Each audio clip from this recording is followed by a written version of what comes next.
ఇదే మీరు ఊహించండి. ఇంకా ఏ ధర్మం మీదైనా సరే ఇలాంటి అపవిత్రం ఒక చర్చి మీద జరిగిన, ఒక మస్జిద్ మీద జరిగిన దేశం అల్లకల్లోలం చేసేస్తారు, ప్రపంచం అంతా మాట్లాడతారు, గ్లోబల్ న్యూస్ అయిపోద్ది.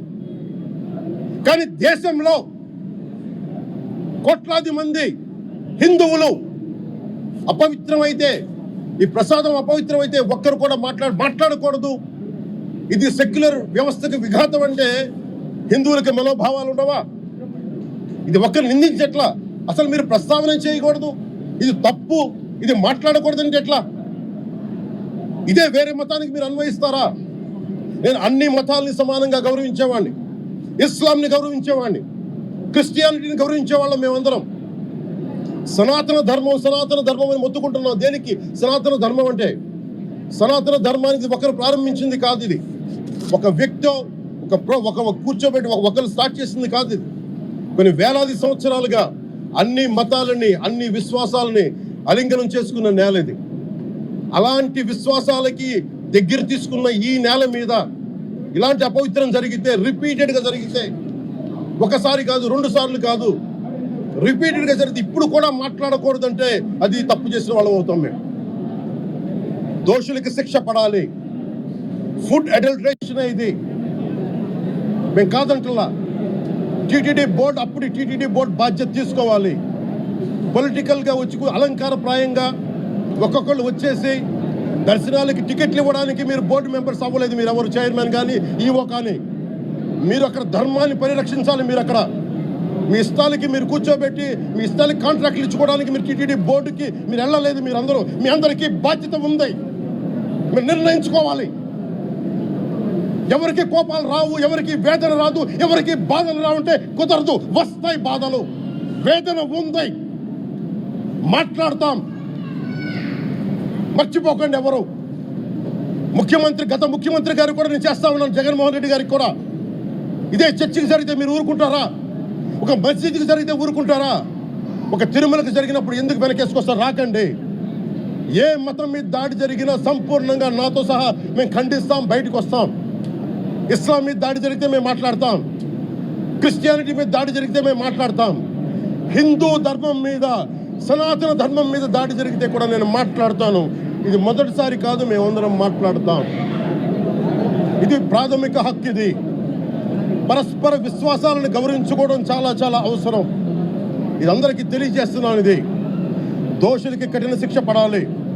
అలాగే ముఖ్యమంత్రి గారికి కూడా నేను తెలియజేసుకున్నాను, చంద్రబాబు నాయుడు గారికి కూడా క్యాబినెట్ మీటింగ్ జరగాలి, అసెంబ్లీలో చర్చ జరగాలి. అసలు టీటీడీ ట్రస్ట్లో ఎన్ని అవకతవకలు జరిగినాయి, దీని మీద కూలంకషంగా దీని మీద చర్చలు జరగాలి. అలాగే నిన్న అందరూ మీడియా పెద్దలు కూడా అడుగుతూ ఉన్నారు, పత్రికాధిపతులు కూడా అడుగుతూ ఉన్నారు, మీడియా వారు కూడా అడుగుతున్నారు, దీన్ని సిబిఐకి తీసుకెళ్లాలా లేదా అనేది. అది గౌరవ ముఖ్యమంత్రి గారు నిర్ణయం తీసుకోమని. మీరు ఏ నిర్ణయం తీసుకున్నా క్యాబినెట్ మీ వెనకాల ఉంటుంది, ప్రజలు మీ వెనకే ఉంటారు. ఇది ఇక్కడితో ఆగాలని మనస్ఫూర్తిగా నేను కోరుకుంటున్నాను. అలాగే 40 సంవత్సరాలుగా కర్ణాటకలోని గీ కంపెనీకి ఇస్తూ ఉన్నారు. 15,000 కేజీలు అవసరం అవుతుంది నెయ్యి, మనకి స్వచ్ఛమైన నెయ్యి. అలాంటిది వీళ్ళు 1000 రూపాయలు కొన్నదాన్ని వీళ్ళు 360 రూపాయలకే వస్తుందని చెప్పి ఎవరో మిడిల్ మ్యాన్ వచ్చి చెప్పారు. ఆ మిడిల్ మ్యాన్ ఎవరు? దీని మీద సంతకం పెట్టింది ఎవరు? మీరు 1,00,000 లడ్డూలు మీరు అయోధ్యగా పంపించినప్పుడు మాట్లాడింది ఎవరు? చెక్ చేశారా? క్వాలిటీ చెక్ చేశారా? కోట్లాది మంది భగవంతుణ్ణి విశ్వాసం ప్రకటించే ప్రతి ఒక్కరి ఈ రోజున బాధకు గురయ్యారు. నాకు నిజంగా ఇంకో వేదన కూడా ఉంది. ఇది ఇంకొకరు నిందించట్లా. తిరుమలలో ఉండే ఇంతమంది సేవ చేసుకునే వ్యక్తులు కానీ, మీరందరూ హిందువులే కదా, మీరందరూ టీటీలో ఉండే వందలాది మంది ఎంప్లాయీలు, మీకు ఉద్యోగులు, వేలాది మంది ఉద్యోగులు, మీరందరూ ఏం చేస్తున్నారు? మీరు హిందువులు కాదా? మీరు స్వామివారికి అపవిత్రం జరుగుతూ ఉంటే మీరు కల్తీ నేచరు మీకు తెలిసి కూడా మీరు ఎందుకు కాముకున్నారు? భయపడ్డారా? వైసీపీ అంటే, వైవి సుబ్బారెడ్డి గారంటే భయపడ్డారా? ధర్మారెడ్డి గారంటే భయపడ్డారా? ఏ స్వామి అయితే మీకు ఆశ్రయం ఇచ్చాడో ఆ స్వామికి అపవిత్రం జరుగుతూ ఉంటే మీరందరూ కామ్గా కూర్చునే మీకు ఎలా వచ్చింది మీకు? ఇది నేను సాటి హిందువులను కూడా నేను ప్రశ్నిస్తున్నాను. మీరు కూడా తప్పు చేశారు దీంట్లో. ఇది ముందుగా ప్రతి హిందువు గౌరవించాల్సింది. దీన్ని మీ మతాన్ని మీరు గౌరవించుకోండి. ఫస్ట్ ప్రతి హిందూ నేర్చుకోవాలి, ఇది ప్రతి హిందూ ఆత్మ పరిశీలన చేసుకోవాలి. మీరు బయటికి రావాలి.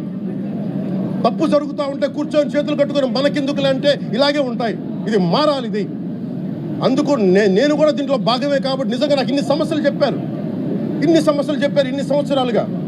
వైసీపీ మీద పోరాటాలు చేస్తున్నారు. రోడ్లు బాగలేదంటే మాట్లాడాం, రైతుకి సమస్యలు వస్తే మాట్లాడాం, గుడులు అపవిత్రం చేస్తుంటే మాట్లాడాం. కానీ ఏ ఒక్కరు కూడా బలంగా కూర్చొని టీటీడీ ఉద్యోగులు ఎవరైనా సరే ఇలా జరుగుతుంది అని తెలిసి కూడా కామ్కున్నారంటే మీరు మహా అపరాధం చేశారు. ఆ మహా అపరాధానికి నేను కూడా నాకు సంబంధం లేకపోయినా ఈరోజు నేను ప్రాయశ్చిత దీక్ష మొదలుపెట్టాను. ఈరోజు 11 రోజులు స్వామివారికి నేను క్షమాపణలు కోరుకుంటూ దీక్ష తీసుకుంటున్నాను. ఇది మారాలి, భవిష్యత్తు ఇలా ఉండకూడదు అని కోరుకుంటూ సెలవు తీసుకున్నాను. నమో వెంకటేశ్వర.